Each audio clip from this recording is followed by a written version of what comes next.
بيتنضف تنظيف مبدئي يعني من عند الجزار. طبعا دلوقتي اغلب الجزارين بيبيعوه متنضف جاهز. طبعا بتجيبيه بتقلبيه على الناحية اللي هي بتكون من جوه، اللي هي بيبقى فيها الدهون، وبتشطفيه تحت المية الجارية كويس قوي.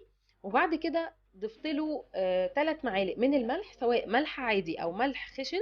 وهضيف كمان ربع كوباية من الخل. وهبتدي ادعك الممبار كويس قوي، بحيث ان لو في اي ريحة زفارة او اي حاجة مش مستحبة مكان تنظيف الجزار كلها تنزل في الخلطة دي. الخل كمان هيساعد في سوى الممبار. هسيبه حوالي ربع ساعة عقبال ما اجهز الخلطة.